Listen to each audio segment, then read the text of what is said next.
Hello everyone! So for today, I will show you kung paano gumawa ng isang keychain gamit itong mga seashells kahit na wala kang drill.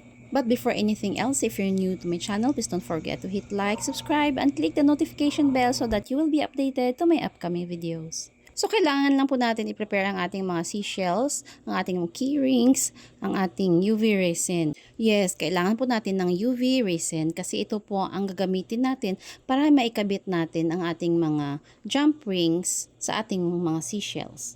So, let us start now. So, first, lagyan lang natin ng UV resin itong pinakataas na part ng ating seashell kung saan natin kailangan ikabit ang ating jump ring. So, lagyan natin ng konting-konti lang.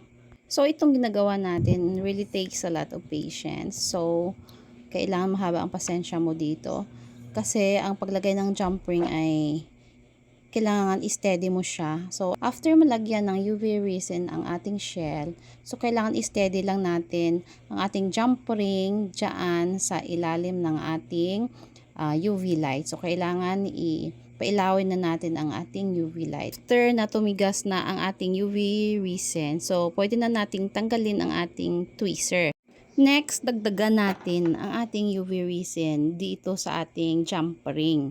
So para na tumibay siya, para kumapal, para hindi siya matanggal. So doon sa mga wala pang idea about sa UV resin, UV resin pag natuyo masyado siyang matigas. Para siyang naging acrylic. So, matigas siya. Pag natuyo, para siyang nail polish. So, yun lang naman ang ginagawa ko para malagyan siya ng sabitan. So, kailangan lang natin siyang lagyan ng jump rings. Okay, so after this, ang gagawin natin, so ipolish natin yung buong katawan ng ating seashell ng ating UV resin para maging shiny tingnan ang ating shell at para siya maging presentable. So, spread lang natin ang UV resin sa shell. So, itong ginagamit ko ay ang cotton buds. So, nilagyan ko siya ng UV resin tapos pinatuyo sa aking UV light. So, yan ang ginagamit ko pang spread sa ating resin.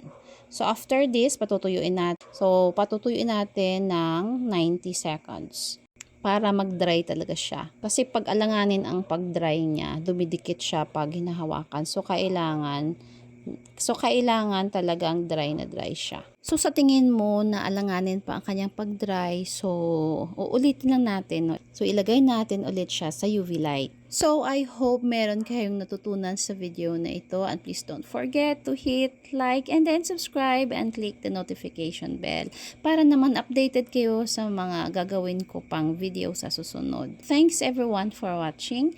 See you next time. Bye everyone!